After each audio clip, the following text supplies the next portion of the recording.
bringing you the latest news, game updates, insights, highlights, and everything Liberty hockey. This is Rock the Rink, where Liberty hockey lives.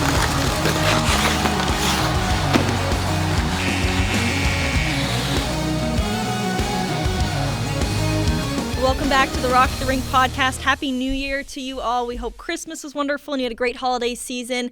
Things are starting to pick back up around here. Hockey season getting back in action. This upcoming weekend, our men's D1 and women's D1 teams will be back on the ice, and we already had a series from our men's D2 team. So we're excited for all to get back up and going again. But before we get there, I haven't really had the chance to do a little post-holiday catch-up with Rhett and Kerr.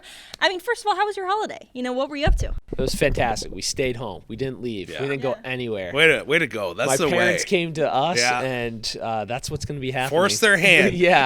For the next 20 years. Yeah. You want to see these grandkids. Right. You're coming to us. But no, it was awesome. Like, my son's a year and a half, so he could at least, I don't think he understands, it's Christmas, but he could grab a box, kind of rip it open, that sort of thing. And then, old President Costin gave us the whole week off, so I'm sure we all enjoyed that. He's a beauty. Yeah, I appreciate that. Being home with the family for a week, because my wife also works here at Liberty, and that was special. We don't get that time very often. Yeah, no, good week here. My 3-year-old, I think when they hit 3, it's like all of a sudden the Christmas magic is upon them. Oh, yeah. So she was wired for the. She's like, every morning she'd wake up. Is today the day of the day? Yeah. And they're like, not yet. But anyways, no, it's a good week and great week with the kids. Lots of fun. I think it's funny once I realized that, when you're growing up, Christmas, the magic's about you. But now, you kind of come to the realization that you're the one making the magic now. Yeah. So it's in some ways it's a lot of effort, but it's worth it in the end. But it's a big work week in some ways. There's a couple deep, days. Though. That was pretty deep. Yeah. No, but it is. The hardest thing was my wife growing up. Christmas stockings were their thing. Yeah. And so they'd get this massively filled stocking. That's about all they'd get. So she brought the stockings into our family, and it used to be sometimes we'd be up till 2 or 3 in the morning the night of, because when you have as many kids as I do, it takes a while to organize and pack these things. And I was like, honey, we have got to organize these things earlier in the week and put them in Kroger bags and hide them. Yeah. So it's not the night of. And sure enough, we did that this year, and we were in bed, I think, by 1. So for me, that was a win on Christmas Eve night. It was not going past 3 a.m., which has happened. So I was pumped about that. Does your family celebrate New Year's? You stay up and all that? Yeah, we do. You stay up? On New Year's Eve? Yeah, you stay up all the night. Yeah. Nice. We I watched. haven't made it in years. Really? Oh, yeah, not a chance. I don't know what happened. I don't know. My kids had a couple of events leading up to Christmas where they're up till midnight, so they were all wired. Even my 3-year-old girl finally around 11, she goes, I'm going to bed. Yeah. It's funny how most 3-year-olds want to stay up as long as they can. They get whiny. She's just she'll call it I'm going to bed. Yeah. But everybody else made it. And what did we watch? We watched I Heard the Bells on Henry Wadsworth. Wadsworth, right? Longfellow. That was a good movie. And then we also watched what was that one? The Greatest Christmas Pageant Ever that just came out. Yes. I wasn't a fan. I personally wasn't a fan. Isn't that? It's a Hallmark movie, right? No, I don't know. It's not Hallmark. But it's kind of along the same lines. Don't put me in the Hallmark box again. No, it's kind of in that. It's in that same vein. It was okay. Yeah. I didn't overly like it. I think they took some liberties. Yeah. Some people will look at just Rhett. Just look at the spirit of what they're trying to do, and I get that. But when you still, I feel are taking things out of context, I can't jump on that train. Yeah, I hear you. So, anyways, yeah. And how about you, Annie? Yeah. I felt negative temperatures for the first time. Did you? Yeah, that was exciting. Wow. I was Okay. up very north. Up Minnesota, North Dakota, negative 16 out there. There you go. Yeah. It was awesome. Honestly, it wasn't bad. Yeah, I tell you, it not, really right? wasn't bad. Yeah. So that's good. I don't know. I've shoveled snow in that. It's that dry cold when though. your nose freeze up. No, that's true. That's the worst. Did you experience that at all? I tried. They were teaching me how to get the nose to freeze, but it never froze. Yeah. But no, I know what you're saying. Once it's windy out there, I was out on a frozen lake and it was windy, and I was like, this is the real deal. But I was kind of enjoying it just because it was the real deal. Yeah. But The wind gets you. When it gets windy and it's that cold, then you're done for. But other than that, for sure. if it's still, it's nice. Yeah. So it was a good time. Lots of snow, lots of fun. And it was great, yeah.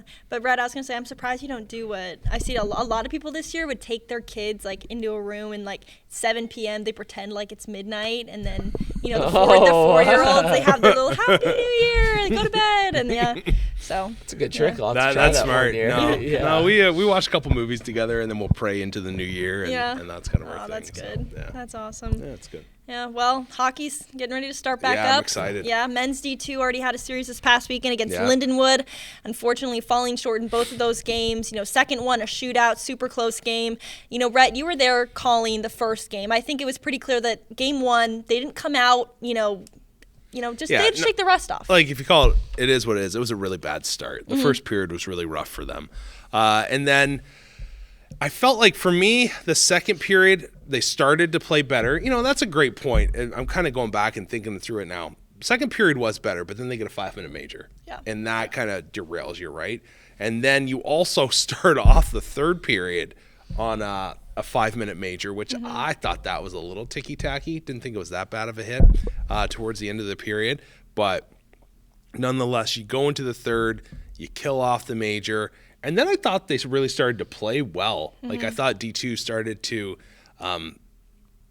play a bit more of a grimier game. Defensively, they were a lot more sound, and then they started to make some magic work on the power play. Now, they had some weird ones, like really weird calls happen against. There's a hand pass called, which negated the power play goal by Paget. Yeah. That would have made it 4-2. And I felt like if it had gotten to 4-2, because there was still like 12 minutes left, I believe, at that point, they're probably cooking. Like, in all truthfulness, they were coming on strong. But then that goal gets taken back because of a hand pass that happened like 8 minutes prior, it felt like. And then I believe they get a penalty shortly thereafter, and then Lindenwood scores. So it goes all of a sudden from what would have been 4-2 to 5-1. Massive swing. And then also some tough puck luck by Tucker. And that was on the end of that power play where it felt like, okay, they were killing it off well, and then it goes off his glove back of the net. So a lot of things didn't go their way, but it does seem like you take away the penalties that happened to them in game two, you feel like that's the game that they need to play in order to be a national champion, which is their goal. Yeah. Coach Hughes and Coach Chris Lowe's were kind of talking about that momentum swing. Yeah.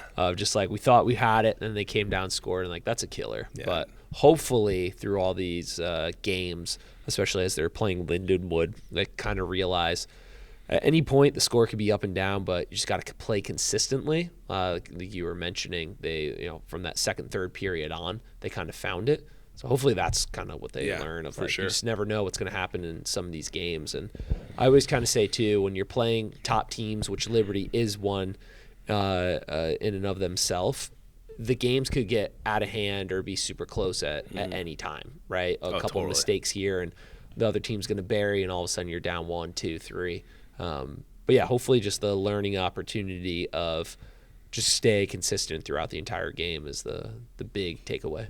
Yeah, and I mean, you look at that first game, 2 5-minute majors. They have like goal called off. It could have been a completely different game, which, considering the way that they started it, if you think about how it could have been a tie game going into OT, something like that, if certain things went their way.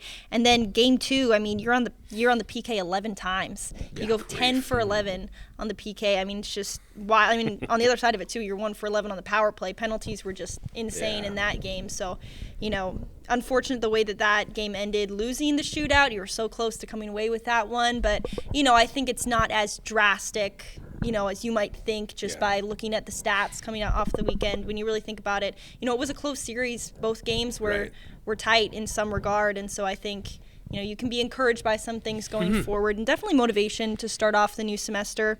And Liberty still sitting at number 2 in the Southeast. Ohio currently number 3, just below them. I don't know. Do you think that this series is going to have a big implication on their rankings? Ohio, they haven't played. They had an exhibition game to start off the semester, but hadn't played just yet.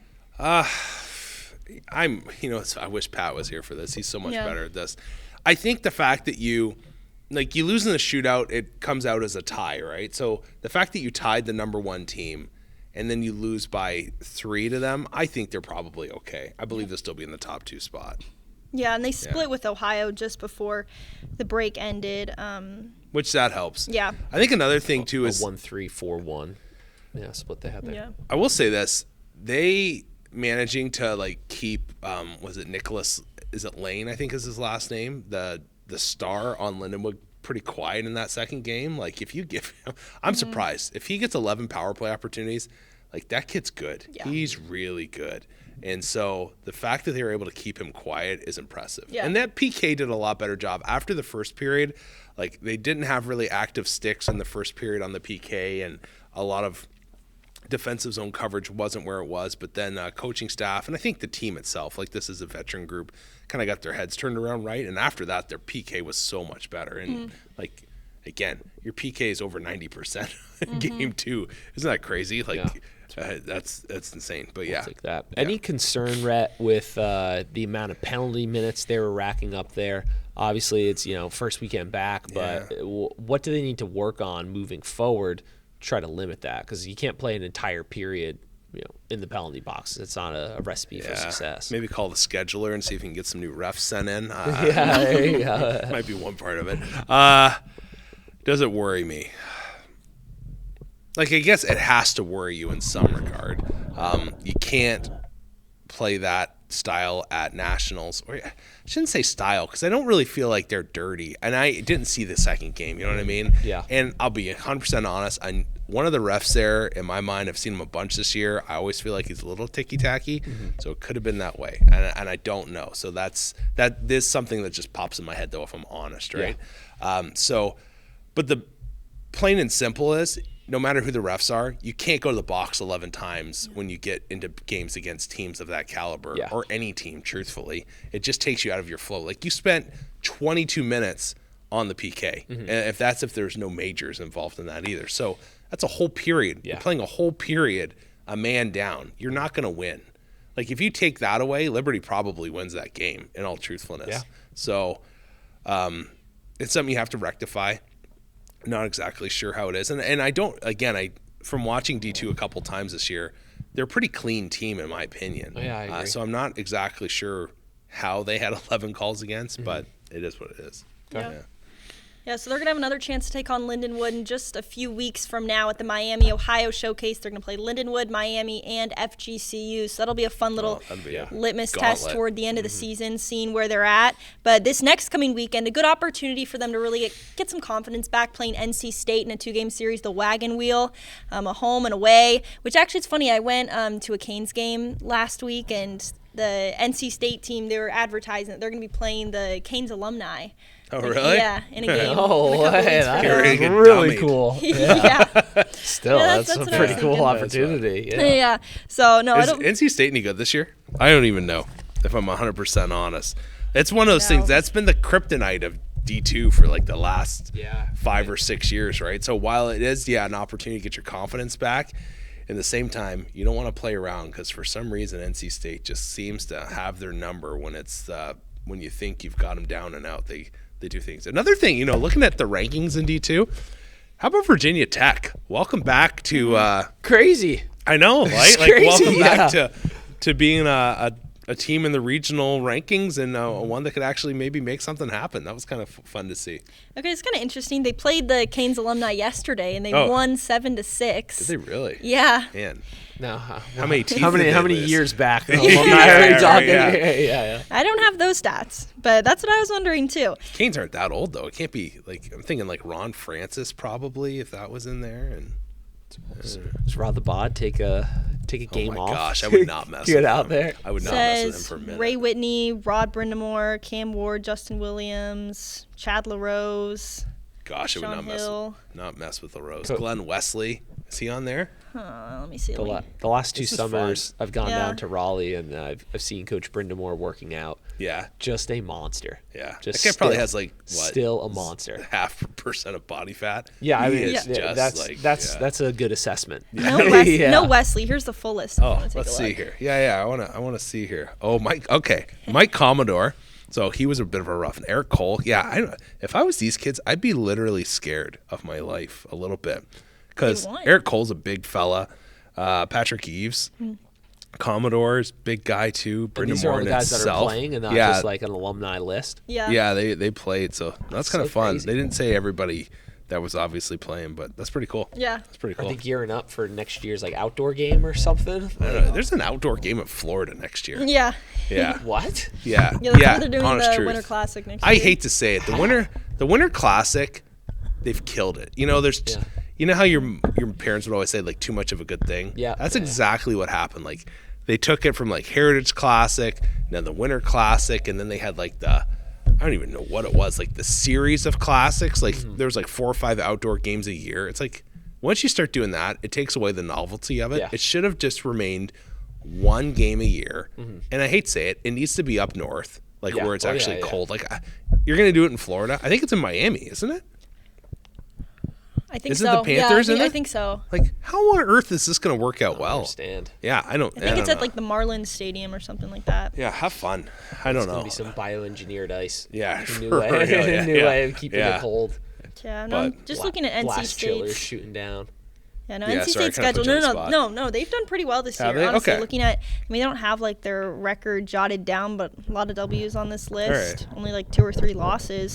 Interesting. in Yeah, so a Florida. game I think you still have to be careful Yeah. about. But, you know, again, if you bottle up what you started doing in the third period against Lindenwood and then in the second game minus the penalties, this is a team that is in that conversation for a national championship. So that's Yeah. all it comes down to. A lot to break down from that Lindenwood weekend and a lot of excitement for this men's D2 team as they make the push toward the national tournament. And to talk about that a little bit more, we got to sit down with Jared Matley and Lane Skon just a bit ago. Well, we're super glad now to be joined by 2 members of the men's Division II team, Jared Matley and Lane Skon. Guys, thanks so much for being here. How are you doing? Thank you for having us. We're doing great. Yeah, how was the Christmas break? I know you're from Ohio, you're from Florida, so I'm sure it was pretty different. You know, give us the rundown. What were the activities? I mean, he always makes fun of Ohio, but I like it. Just being with family. It's always nice to have a break in between the year and, you know, regroup. And I don't know, it was fun. I love hanging out with family. Dinner's always good. I always miss home-cooked meals, so that was always Yeah. nice. But, yeah, I missed family, and it was nice to see him. Yeah. He had a little more snowfall than I did over the winter break. But yeah, it's always good to be back home with family. You know, one of the things that I've kind of, with my major, got to experience is like my dad getting more and more involved with wanting to, you know, work out and increase his, you know, his fitness levels and his, you know, his well-being. It's helped with my sister too. So it's always nice to get home and like me and my dad will go on runs and get my sister involved too. And like, it's nice to kind of see as, you know, as I've gone through Liberty, the effect it's had on them too. So it's always fun to like get a little refresh, but also like see what's, you know, been evolving over the 4 years here. So Yeah. Are you exercise science, or is that what you're in? yeah, exercise science. What made you want to go into that? Well, when I first showed up, I was actually in mechanical engineering, and that lasted like 3 days. That's about And I right. realized I did not want to do all that calculus. But I've always had a passion for wanting to help people. My mom's a nurse. She's been a nurse for around 30 years at a children's hospital. My thing is like I can't do puke or blood. I really don't like broken bones. So I was like, what Yeah. can I do? So I kind of shifted into the chiropractic, physical therapy realm. But through my major, I've also realized like the important benefits of like working out and stuff. And it's helped me too with myself learning how important it is to keep things going after hockey. But yeah, no, I've always had a passion for it. So Yeah. You've got Kerr drooling over here. Yeah, I was gonna say this is a man after my own heart. Well, we'll direct it more to you, Rhett. Being a former goalie yourself, what does Lane have to look forward to? And being the young man he is, what should he start doing now to ensure that his body stays in tip-top shape for as long as possible? I'm sure he's doing it now. Just keep stretching. I am so stiff now as like a 4-year-old man. It's horrible. So that's what I would say. Just keep stretching. Never give it up. Would you also recommend, the amount of children you have? Does that possibly add to the stiffness there? You probably. I don't know exactly where you're going with this, but Just being tight, man. Yeah, tight hips. maybe so. Yeah, it could be. But the nice part is I have 2 kids that want to be goalies. So yeah, that's good. Yeah. Okay. Cool. I love hearing the passing on of the fitness that you're learning here back at home. That gets me fired up. And Annie actually asking about home is perfect. I was playing a game with the women's D1 team today, and we're going to bring that here of from your hometown. If we just look it up on Wikipedia, what are some facts or stats you think are going to come around? So we'll start with Powell, Ohio. Yeah. Yeah. What do you think will pop up in like the first couple sentences of Wikipedia? Just a heads up, that's not much. It's a heads up. Well, this might be a shot in the dark. If it's like 1869 or 1861 is the when it started, I think. Okay, yeah, founded in the early 1800s. That's yeah, impressive. not bad. That a boy. Yeah. It's north of Columbus. Yeah. Says it's a suburb of Columbus. That a boy. That's nothing crazy. But, Yeah, it's still pretty good. for me, honestly, I just think it was just a nice town, like small, but at the same time, you weren't too far from Columbus. Yeah. But like facts Very about it though, there's not a whole lot going on. I think it's on the edge of like the last suburb before it was like farmland and stuff. Okay. I don't know what popped up besides that. That was it. It was it was literally when it was founded, and that it's near Columbus, Ohio. Yeah, that's pretty good. All right, Palmetto, Florida. Lane, what do you think? If you had to guess what Wikipedia is saying about your hometown. Yeah, well, I didn't get the same scattering report that Matley had here, I don't think. But what I'd probably say about Palmetto, it's a small town just outside St. Pete, Okay. south of the Skyway, just inland from Fort DeSoto and Egmont Key, which are both like part of the Spanish-American War. Mm-hmm. What about the post office? Under history, that is the big news. The post office called Palmetto has been in operation since 1868. Wow, didn't Yeah. know that. All I don't know right. which post office. Yeah, hey, well, next time you go home, you get to find Yeah. out. How exciting. What's Yeah. that? It has Palmetto Arms. Palmetto Yeah, it's Arms. a massive gun shop there. Oh, all right. Yeah. Yeah, a big get a bit of that mic there, right? Yeah, I know. Thanks. I'll talk louder, but yeah. Yeah. Yeah. Anyways, I do know that. There we go. Yes. Yeah, and I gotta ask, in Ohio, how cold does it get? Because you're rocking the Canada Goose right now. Yeah, Annie loves. Oh, Ohio. I have to take I don't know what it. her favorite state. It is is my Ohio. favorite state. It gets colder is. than like obviously here, I guess. We're close to like the Great Lakes and stuff, so Oh, like you see how Buffalo gets really bad because Yeah. of like Lake Erie. Like we're not too far from the whole. Do you get lake effect there? Oh, Cleveland's only 2.5 hours away. I think Okay. it kind of shifts over and we Yeah. get kind of some residual Gotcha. of that. But it snows every year. It gets below 0 for a good couple weeks in January. I like snow, so usually it snows on Christmas. It did this year. It didn't last year, but yeah, it's pretty cold. Columbus does have Tim Hortons. Yes. That's Yes. the one thing I Yeah. can say. Yeah. Like At that's the Ice House. yeah. Or Yeah. they just have them in town too. Oh, do they? Yeah. Do they have in your in like There, Powell? there's one in Pell. Is Yeah, There you go. there- Okay. there's I'm one- a fan. Yeah. Right off There you the go, bat. right? yeah. Retson. Yeah. In our small little town, we have Tim Do you have Hortons. Tim's? That's Yeah. it. Timbits. Yeah. Do you like Canton? Oh, that's where like the Football Hall of Fame is and stuff. Yeah, I think that there's a lot of cool facts about Ohio that people like. Ohio is not Yeah. like cool at all, but there's a lot of cool little like features like Canton and stuff. And I think Canton's a nice little beautiful town, and a lot of things are being built in some of the cities. I think Columbus is a really nice city. Like if you go downtown where the Blue Jackets play, it's all brand new, and very pro Ohio. That's all I gotta say. Yeah. He's secretly a history major. Yeah. I'm learning that now. Yeah, seriously. And then what drew you to hockey down in Florida, Lane? Especially as a goaltender, you know? Like Yeah. what was the inspiration there? Well, so my dad's from Long Island, New York, so that's where I got it from. The landscape has changed so much since I've been there, especially with the Lightning.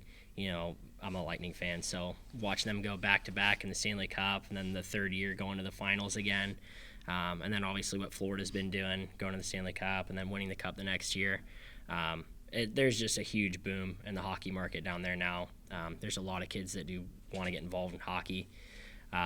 When I was going through the ranks, it was a lot tougher. There was a guy named Clay Witt who played in the AHL. He's from just outside my hometown. Wow. And I remember talking with him about like how he got to play in the pros just under the NHL. And he goes, he's like, the first thing I had to do is I left home at 14 years old to go play midgets. And I was like, 14 years old. I was like, I wouldn't have been enough of a man to be on my own at that age. But I think there's a lot more opportunities growing down there now. They got a lot more AAA hockey that's actually, somewhat credible now. And there's just a lot more connections going on. So another goalie who's kind of an example of that is Jacob Fowler with Boston College right now. He was in Florida with Florida Alliance, and then now he's at Boston College and probably going to be a top NHL draft pick. So crazy, man. Yeah. It was like hockey here in the South, Rhett. Can you believe how it's grown? From your time until now. Stanley Cups do amazing things. If you look at if you do like Carolina from when they won the Cup, in the early 2000s, and then Tampa's first one like that, you look past that. Yeah. I'm not surprised. Yeah. No, that makes sense. Yeah. Now, Lane, how many times in your you can't really count how many times in your life, but like how often do you get Lane Skon? A lot. A lot. Yeah. A lot. I got a lot of it early juniors. I've had it off and on from time to time. You kind of just learn to roll with the punches and try to tell people, I'm not a pastry. But scones are pretty. I like scones. Yeah. I feel like I would like that name. So this is a good fun fact. This is definitely good for the podcast. Skon is actually shortened. It's a Polish last name. Oh. So it was kind of a typical thing whenever, I don't know what time it was. It was, probably before the 60s. But, people coming across from Europe, they'd take the first 4 letters of the last name and drop the rest. Right. Yeah. So Skon was shortened from Skonechny. Skonechny? So the whole length of the last name is Skonechny. That's a great goalie name. Yeah, though, right? I know. I always say if I had the full name, I'd probably be in the NHL right now. As soon as I see Skonechny on the roster, check right next to his name. So My last name was also Polish and shortened. It's Matley, but then they dropped. It was Madalinsky, and they dropped the ski at the end and made it more American. And Wow. stuck with it, but Look at these I histories. know. Right? Geography guys. I've never known.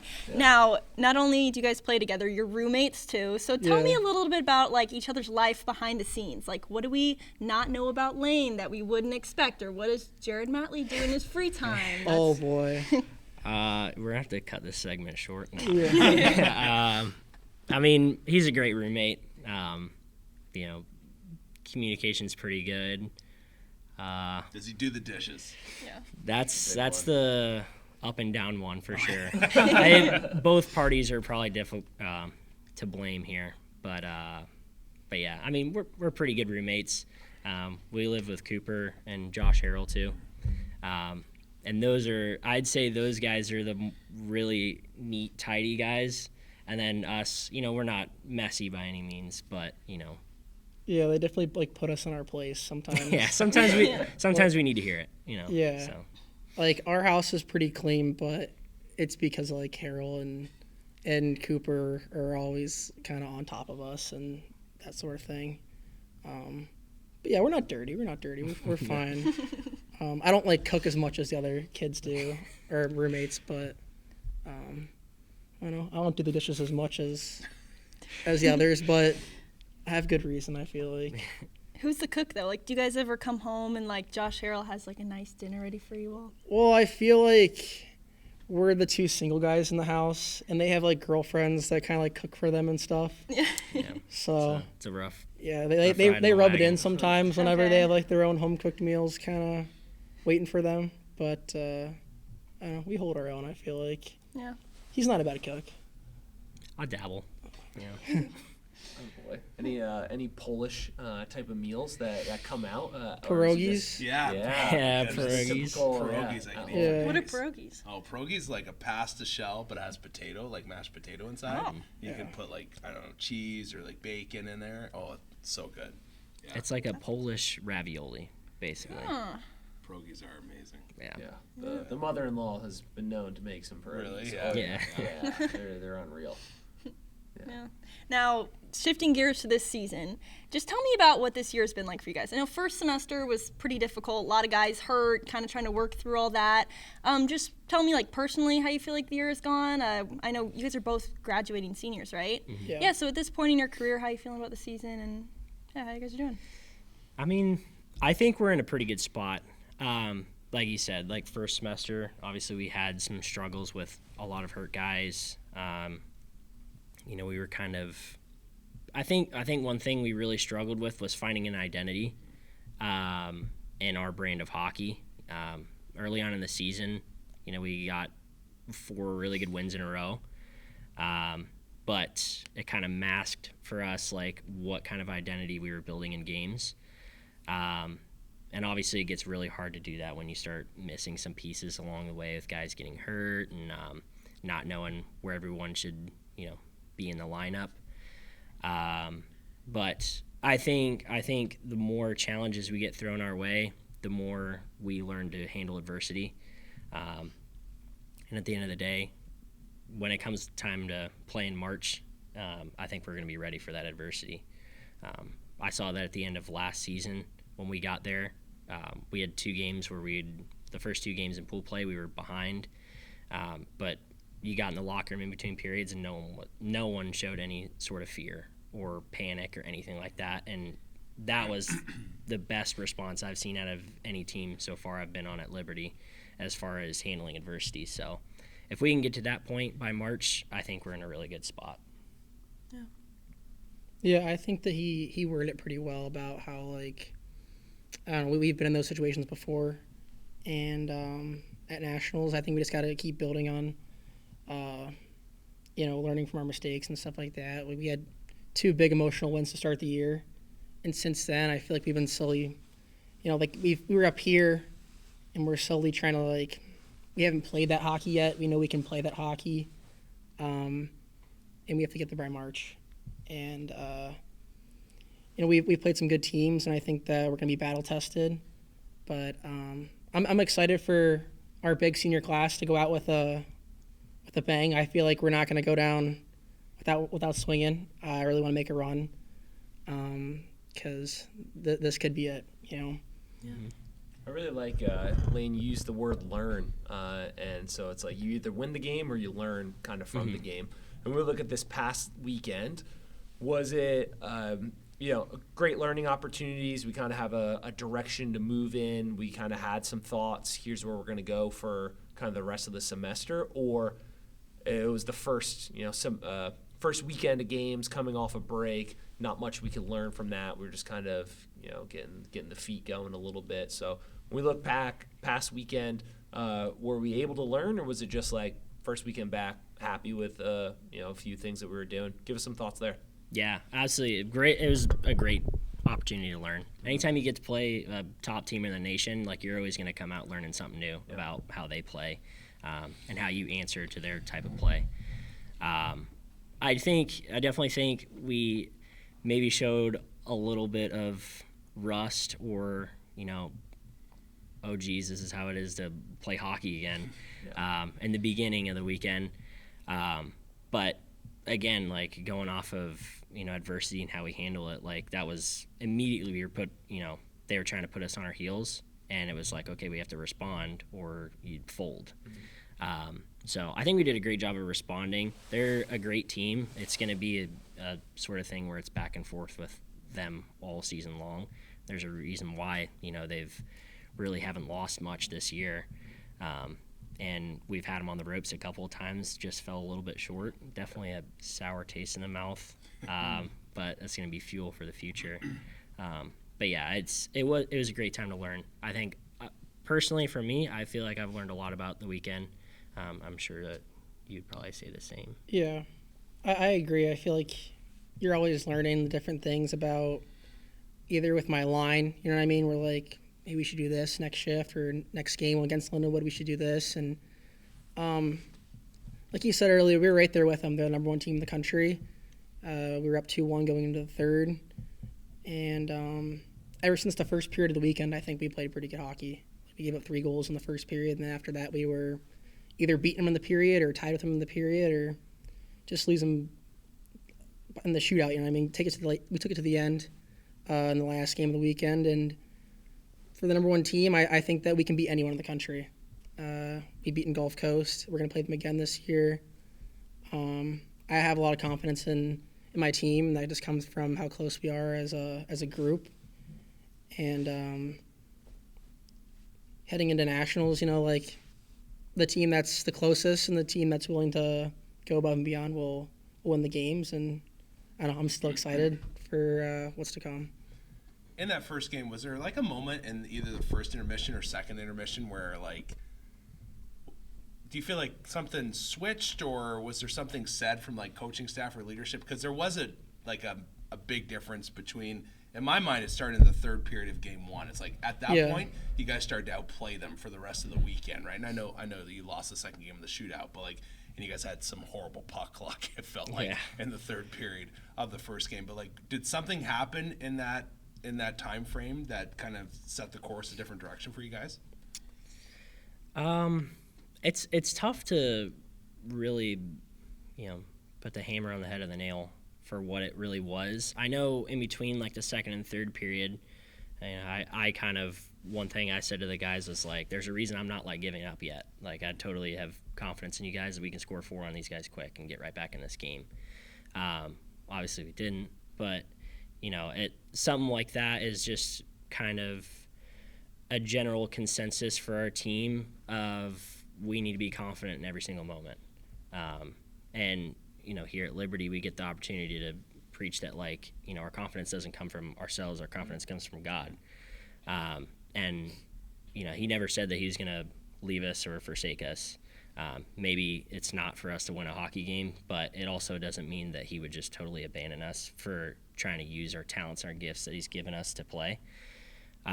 So you know, for me, it's a little bit different because my job is always the same, go in and stop pucks. For these guys, it's a little different because, you know, there's so many different aspects of the game as far as offense, defense. But yeah, I think the switch was really just being confident that, like, yeah, we had a bad first period, the first game of the weekend, but as soon as we stopped the bleeding, it was like, we're right here with these guys. So just staying confident, I think.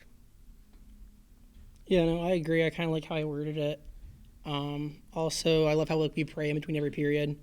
It's a nice little reset to know we're all on the same page and we're in together. But yeah, Hughes and Garland did come in and kind of snap us back into reality and say, like, if you keep playing this way, it could get bad. And we have to stick together and kind of reset and find our game plan and stick with it. We had some adjustments. We had the left winger leave the zone, kind of force the D to not pinch and give more space in the neutral zone so we could break out and get pucks deep in their end. So that was a nice adjustment we had. But like you said, we come in the locker room and we know we're playing for not ourselves but for the Lord, and we reset and we're together as a team. We go out there as a unit. I really like what you guys are saying too of being battle tested and just having the confidence for whether it's coming back from behind or just, you know, having that confidence and positive talk in the locker room. All of the teams that I've coached that have made it to the championship game at some point have been down in some sort of aspect.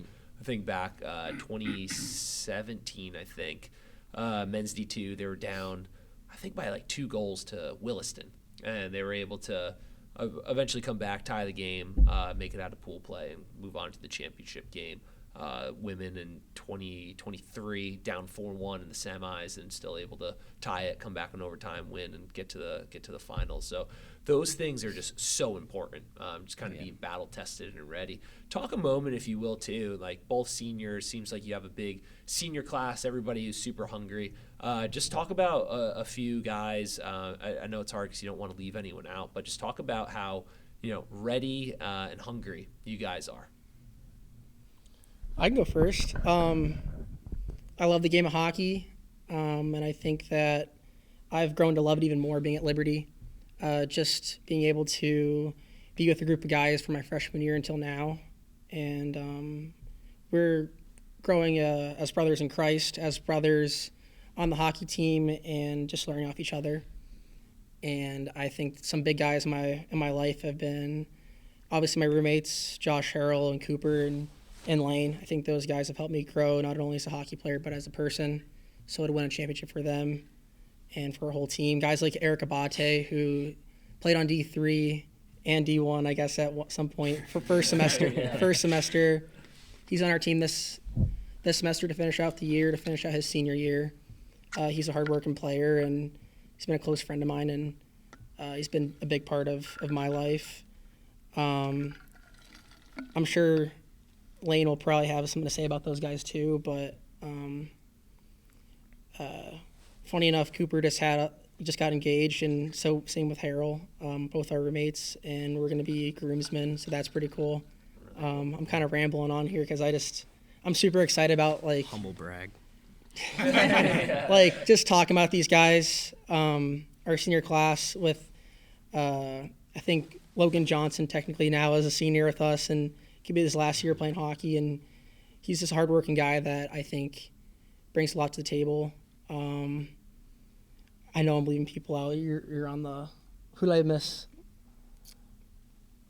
Did you mention Tucker? Yeah, Tucker. Tucker's a big guy that's played any position the coach wanted him to play. He would say yes to everything. I'll play D, I'll play left wing, I'll play center. Would hit guys, big emotional guy, and big part of our team also. Kenny, who's a sixth year, his last year of hockey. The guy's played all sorts of hockey teams, locker rooms. Also big part of our team in the locker room and on the ice. But I don't know, guys. He transferred in, so we haven't been with him all 4 years. But he's a guy that's become one of the spiritual leaders on our team, and he's helped a lot of kids, not only come to Christ but know him better. And I think that's what Liberty's about. So for sure. He's been a really big part of the team in that sense of things, and that goes a long way. But yeah, for me is the hunger goes. Two simple stats summing up for me is 3 nationals runs and 0 trips out of pool play. I've been there 3 times, never made it out of pool play once, and that alone will put such a bitter taste in your mouth that you just want to grit your teeth and bear down and make it happen by any means necessary. So step 1 is obviously getting back to the national stage, and then step 2 is once you get there, you just have to make it happen somehow. Yeah, love it. Before we let you guys go here, both seniors, can you tell us your favorite hockey memory from your time here at Liberty? That's a great question. You got anything off the top of your head? Off the rip? I feel like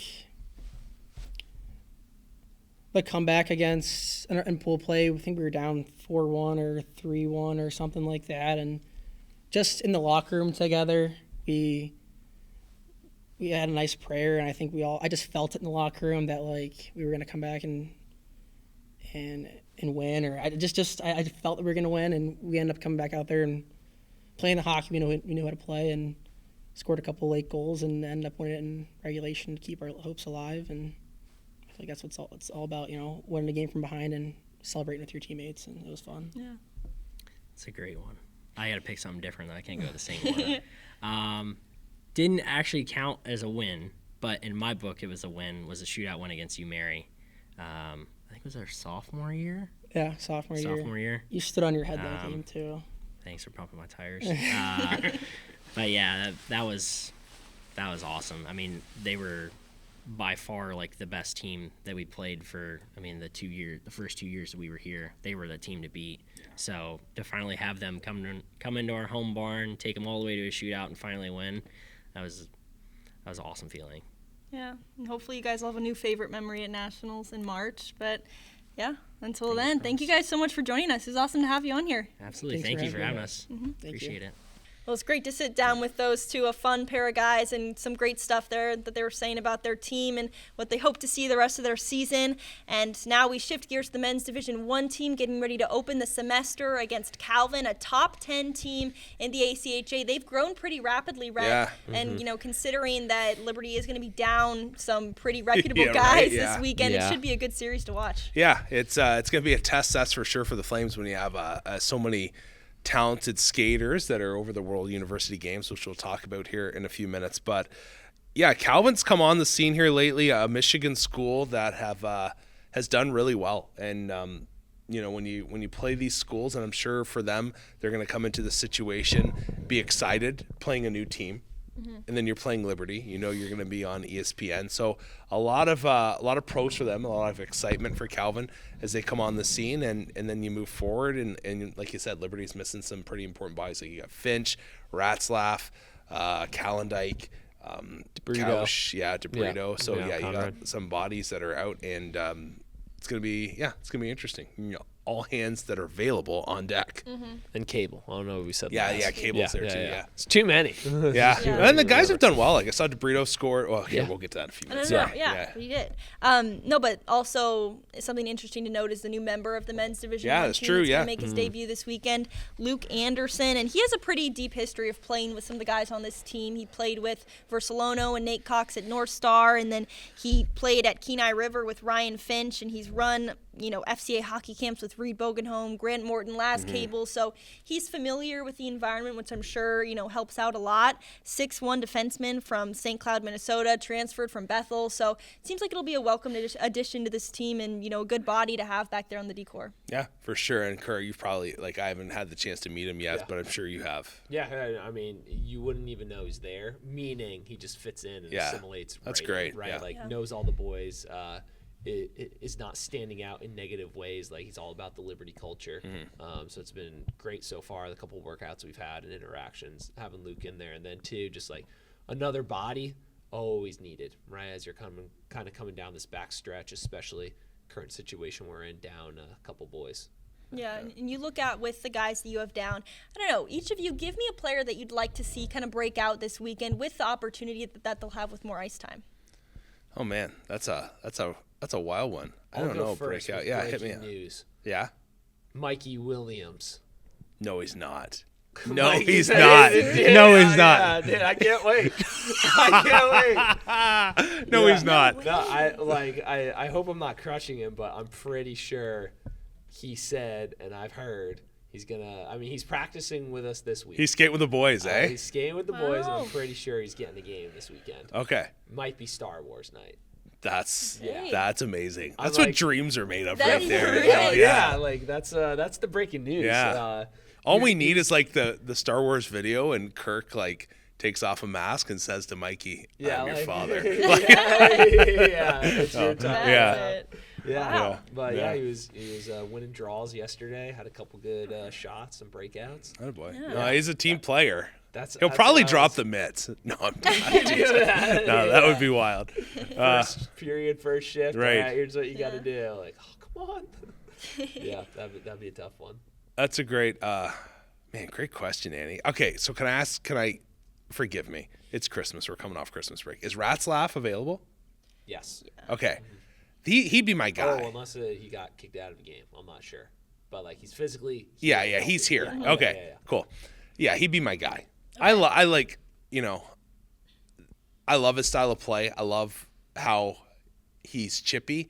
He's got that grit aspect to him, and I think he'd be the guy in my mind to have a big second semester. I always say, when you have a young team like this, it takes a little while to get acclimated to college life. I know they've been playing juniors, but it's a different world here when you're having to worry about your studies and whatnot, and going to classes, each and every day throughout the week, and then you get to play hockey on the weekends. But I think for Ratzlaff, I'm really excited just to watch him come into this scenario. He's gotten a semester under his belt, more comfortable, and I think he has that X factor to him that I really like, and it's the grit element. It really is. He can play a game. He can win a game for you in multiple ways, and he can do it also by not scoring. He can get under people's skin, and he can draw you some penalties, and I think he could be a real asset the second semester. Yeah. I don't want hopefully it's not a giving things away type of thing, but we obviously have our Calendike, Versalono, Olsen line, and with Jacob gone, they slated in, at least yesterday in practice, Mason Smith. Yeah. So I'm going to be very, very interested when you have your two speedsters of Olsen and Smith on a line with we're going to call it the IQ and assistability and understanding of the game with Jackson. Yeah. What would that kind of combination be like? So I'm really interested to watch that. But also, what a great time we have so many new guys on the team that are so skilled, so talented. Now they're going to have kind of their chance and opportunity to really show Liberty Hockey who they are and a little bit of the future, or at least what's to come this rest of the semester. I think another one too I'm going to throw another one on there is Cocksmith. And I think he, when he first came on, I think he thought, okay, I'm going to utilize my skill a ton, and that's going to be my key to success. But then as the semester wore on, you started to see him transition his game. He still has the hands and he still has the ability. But you start to see him get acclimated to the college game where it's a bit bigger. And, some of the tricks he might have gotten away with playing junior hockey weren't going to work here. And he started to come on as the season went on. So I could see him having a real big second semester as well. That's pretty fair, too. Like, not to, somewhat bury anybody, but I would say, like, Ryan Finch was very similar. Yeah, for sure. First semester last year, I would compare Ryan and Liam really well, where it was like, okay, it's there. Yeah. And then second semester kind of really started to come on a little bit more, putting in some really pretty goals. Yeah. I think Cocksmith has a bit more. It's interesting to watch them. Like, one thing I say about Finch, I want him to just shoot more. Like he has that shot. With Cocksmith, I've loved the fact that I've seen him go around the net more, where he's done a great job of kind of like finding a soft spot in the ice.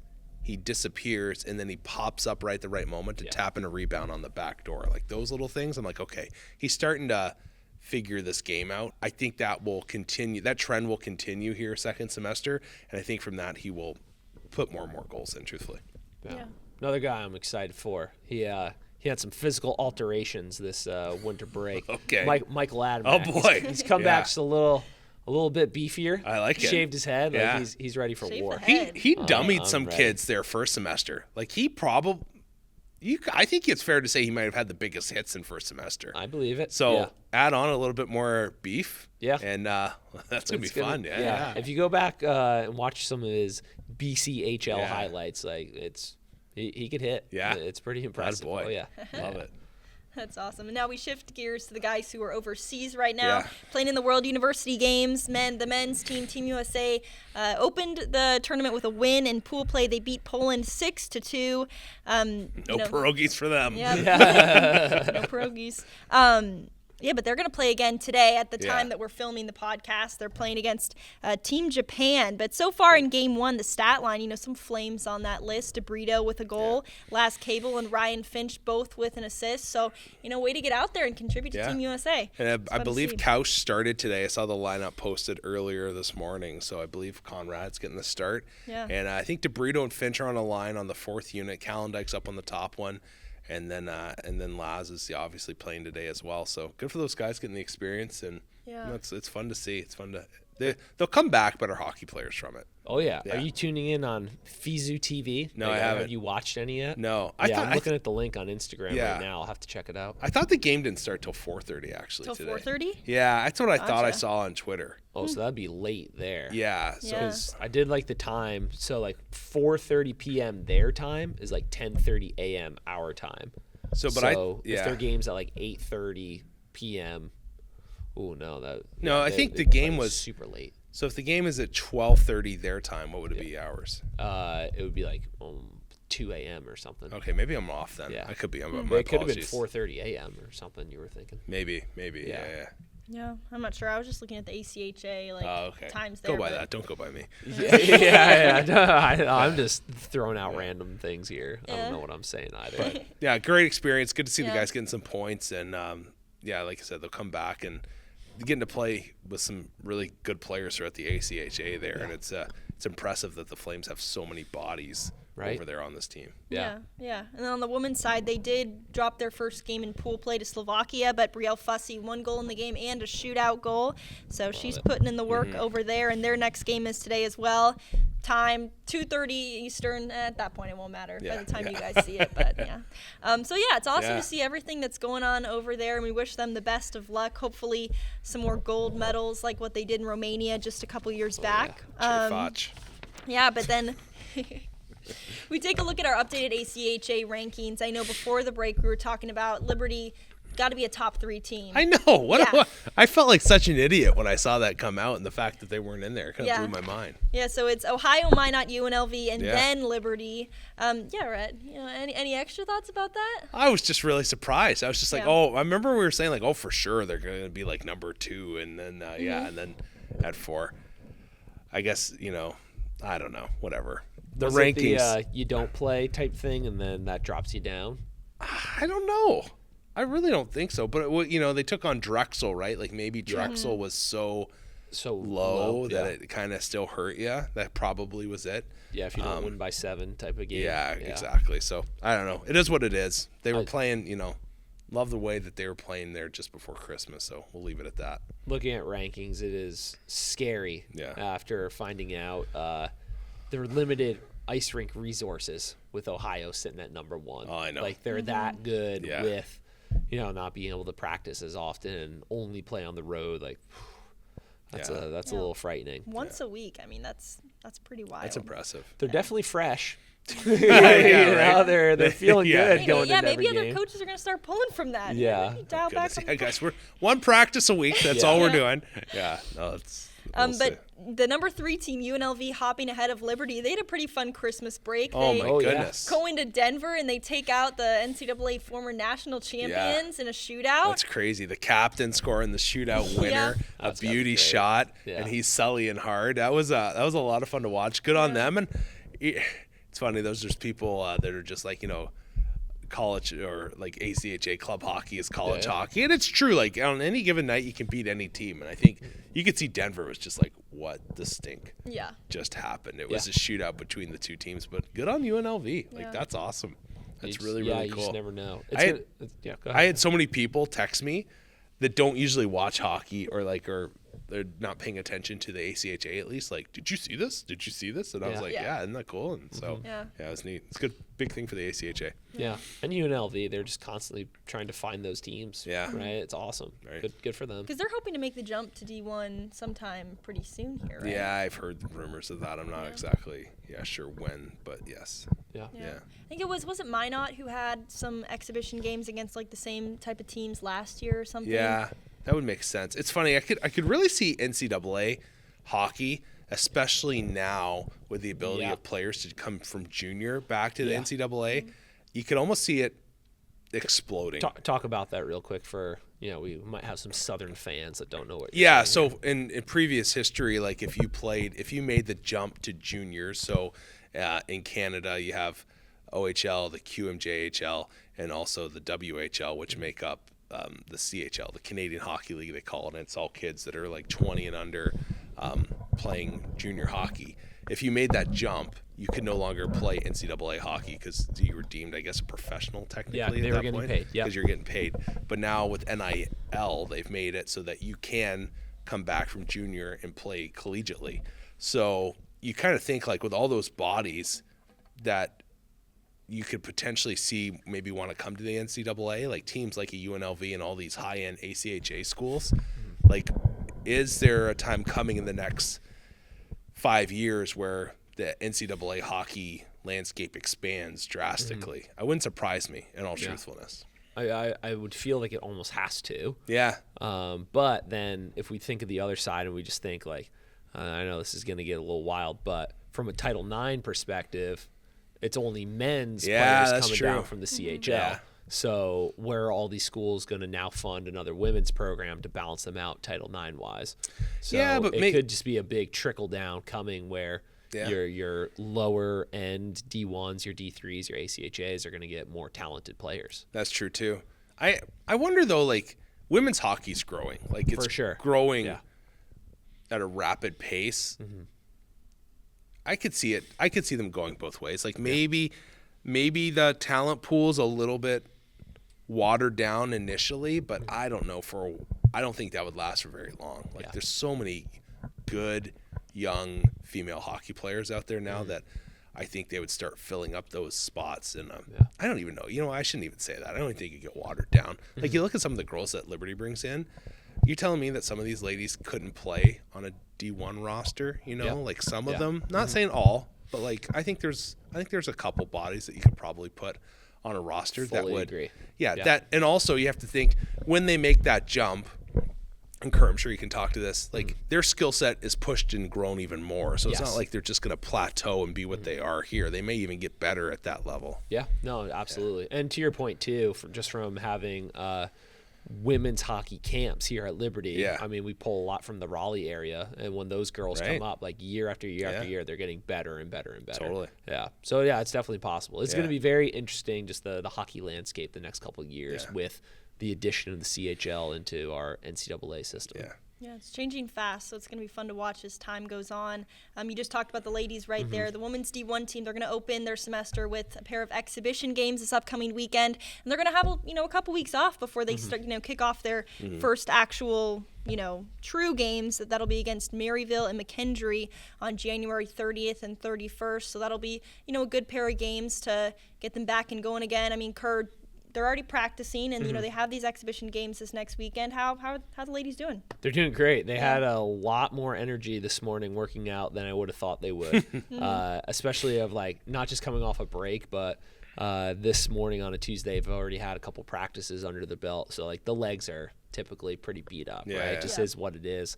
Not to say that Coach Lowe's and his staff are crazy and beating them up too much. Just if you go from not practicing to practicing, you're going to be sore. Yeah. But they came in with a lot of oomph, so to speak, ready to rock and roll. So that's very exciting, especially of the spring semester is so short. Yeah. In a month's time, we're already starting games at Nationals in St. Louis. So you have less than 2 months. You have 8 weeks, whatever. So the fact that they're coming back fired up, ready to go, every day matters. Yeah. So that's really big. I'm excited for that. And yeah, to your point, exhibition, weekend off, and then head back out to St. Louis. Very familiar trip Right. for the ladies there. It's not a bad trip. I made that trip early December. Yeah. And it's not too bad of a little ride out there. No. I saw where McKendree was. I did not see where Maryville was located though. Or Yeah. Lindenwood. Where are they at are they in St. Louis proper? I don't think that Maryville is. So we'll pass their campus, kind of driving-ish towards our hotel. So Maryville's rink is in Chesterfield, St. Louis. So if Okay. you're looking at me if this is the city and here's Yeah. the arch and whatever, Chesterfield's kind of down here. Gotcha, Right alright. along the Missouri River. Right, okay. So they're almost East St. Louis. Yeah. okay, It's, yes. it's a good way to describe Gotcha, it. yeah, yeah. And so, we'll pass all their signs of Maryville University. I haven't seen Lindenwood's campus. I Yeah. haven't seen pictures or, signs for them. I've just seen, obviously, they play at Centene. So Okay. you see their logos and stuff there. Interesting. Yeah. Cool. Yeah, gosh, how many times do they end up making that trip a year? I guess you play Maryville if you're the ladies, then you go up and you play them again now. I mean, have they played them this year yet at St. Louis? They have not. I don't Okay. think they've made a St. Louis trip yet. I'm looking Okay. at I think I the was thinking of schedule. women's D2. But The home they'll, away from home for Oh yeah, Liberty hockey, Yeah. it's Oh, crazy. excuse me. No, they've they went out for 3 games: Midland, Maryville, Jamestown, and then their All-Star game. So that was in November, and then I don't know where their conference is, but they'll go out for Maryville, McKendree, come back, and then a couple weeks later probably head out for conference, and then Lord willing. Conference will be up there too. I'm not sure. It's not listed right now. I think it is, of where their actually. conference That'd championship be wild. is. You go up, then you go again for nationals. Oh yeah. Oh, It's boy. familiar though. Yeah. Stop at the Yeah. same Panera and Cracker Right. Barrel on the way out. Get your routine going. It's kind of nice. I think that's probably pretty nice for all teams involved, just having a little familiarity with where sure. you're at, and especially if you can go to the same hotel. Yeah, what is exactly. it? It's great. See Vilma, she Yeah. loves it. Yeah, we're all about it. Yeah. She's the hotel manager. Yeah. That's great. For those at home. That's yeah, great. it's super familiar, and the St. Louis area and just where Maryville is, it's great for college hockey. Yeah. Gosh, the women's D1 team always makes you wait. You just want to watch and see them play. I don't get to see them until January 30th, besides the exhibition games. I felt that way at the beginning of the semester. I'm like, Yeah.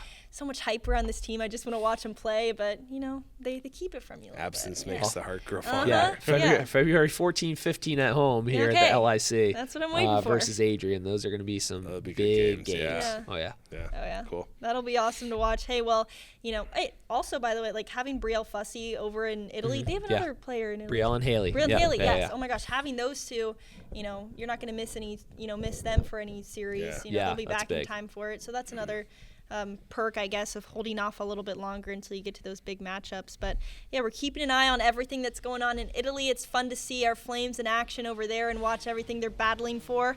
But other than that, we're excited for this up and coming weekend. It's going to be some good games at the LaHaye Ice Center. It's going to be packed out once again to start off the new year. So we hope to see you guys there. And thank you guys so much for watching the Rock the Rink podcast. We'll see you guys next time.